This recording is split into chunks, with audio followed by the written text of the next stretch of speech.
Let's win this war, shall we?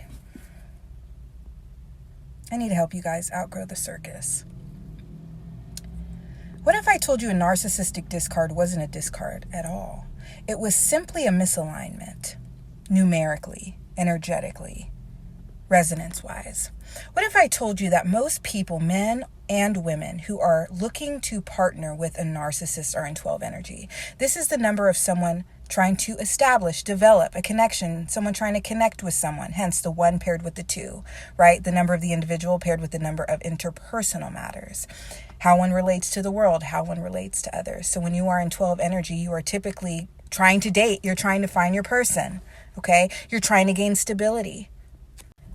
Now, here's the problem with that, my loves. Narcissists do not exist in 12 energy. They exist in 11 energy. So what does that mean? It means it is not a matching frequency. Okay, so you have someone who is in 11 energy. What is 11 energy? 11 energy is someone who wants to fraternize with everyone, who wants to pursue their pleasures, who wants to go from one person to another. This is someone who's still trying to figure out who they are. This is someone that lacks depth. This is someone that lacks wisdom. This is someone who goes here and there, blows with the wind, right? This is not someone that is capable of establishing interpersonal stability. Do you see where I'm going with this? So they can fraternize with you in 12 energy, but they can't stay there because they haven't earned the right to spiritually. Now, let's say on a rare occasion, there's a narcissist that has attained the frequency of 12, right? They have decided to commit to one person, right? And typically it's for selfish reasons, right? And it's an unhealthy connection. Here's the next problem.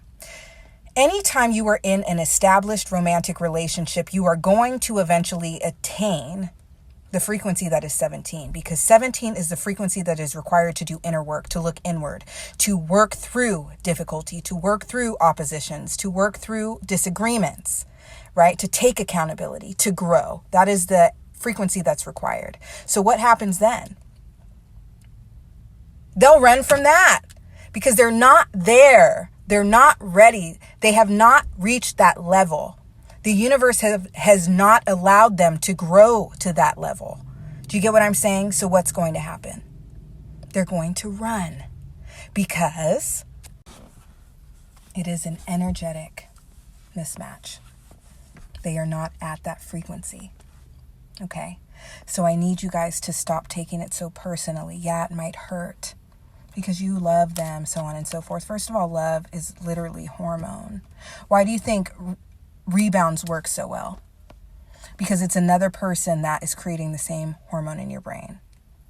Oh, but I love him. Oh, but I miss her. Okay, move on. Like, I'm sorry, I'm not trying to be insensitive, but it's a mismatch. It's an energetic mismatch because they are literally not on your level. So don't take it personally. Learn from it and work to manifest someone who is. Work to manifest the love you deserve. Because the longer you allow yourself to stay in a low vibrational state because you're sad, because you're heartbroken, the more you're going to combat the receiving of your blessings. The more you're going to block receiving the person that actually matches your energy, your resonance, your love capacity, okay? Your ability to look inward, your ability to grow. These are people with severe emotional deficits. These are not people who deserve to be cried over.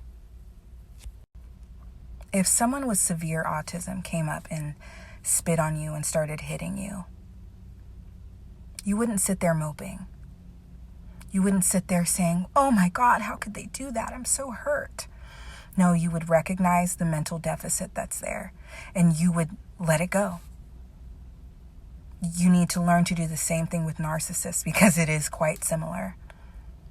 There are severe deficits there that it is not your responsibility to try to fix. And if you allow your ego to keep you tied to this person because you want to somehow prove to yourself and to them that you are worthy and you're good enough, you will keep getting hurt. If you can recognize it is an energetic mismatch, they are not on your level and they are blocking your blessings, you can ascend, you can grow, you can manifest better. And some of you might say, well, Demetra, I was married or I was with a narcissist for 15 years.